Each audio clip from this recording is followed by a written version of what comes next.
In a previous section, I showed how we can render data using circles and the arc function built into the HTML5 canvas. And it looks something like this when we ran it. And this plots out some test scores we might have. What I'd like to show in this particular demonstration is how can we connect the dots and connect with a type of line chart. So to do that, you'll see I have a start x and a start y variable defined, and we're going to be using this to represent the move to. And then we're going to have a line to, which is going to represent where we want to go as we space over 50 pixels each time, and that's going to represent our current x. We're going to move over to each circle, in other words, and we'll start at the center, and then we'll draw a line to the next circle in the bunch. So to do this, I need to come in and we need to define our start x and start y as far as the initialization of it.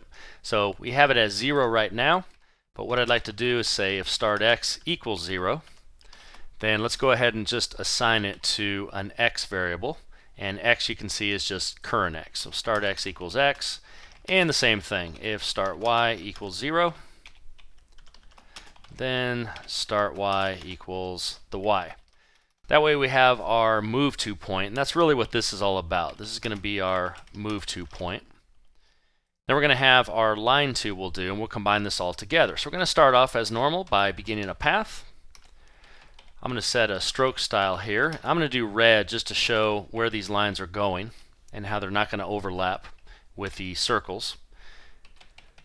We can play around with the line width, but we're going to go with 1 for this example. And then we'll go ahead and set our move to the start x and the start y. But we're going to do a line to the x and the y. Now once we have that, it's pretty easy. We just do stroke, and we can call context closed path. Alright, now we need to keep our start x position changing. The first time it comes through, it's going to be at the same point. The move to and the start to will basically be at the same exact location.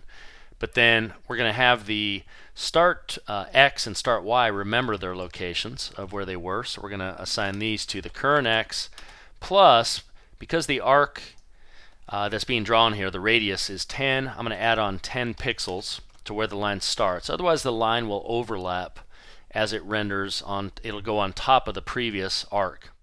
In fact, let me leave that off and I'll show you why we're going to do that. So let's do start y equals the y. And this will just remember our locations. That way our move to is always the last location we drew from. So if we run this, you'll see it works. So we have our different lines connecting the dots. The line here is actually going behind this. In fact, let me zoom in just a little bit. But you can see as we render a new one, the z-index, because it was drawn before the arc, goes on top. So we need to subtract off, or in this case add on, the 10 pixels here. So we'll go ahead and say current x plus 10. And if we do this, it should fix it, and there we go. So now we have a nice little line chart connecting the dots. We're using our arcs for the circles and our move to and our line to, obviously, for the individual lines. So let me shrink that back down. So that's an example of how we can actually use the move to and the line to. Now, had we done 2 separate loops, it would have been possible to just connect all the lines at once. For instance, when I is 0, we could have moved to the initial position, and then from then on as we loop through, if it's greater than 0, we'd call line to, line to, line to, and then fill path or stroke at the end of the loop. But in this scenario, I want to go ahead and not only draw the lines out, but also render the arcs, and that's why we're drawing each line individually. We have a begin path and a close path for each of these, you'll notice, and that's so that they're individually drawn for each data point. So that's an example of rendering lines to do a simple line chart.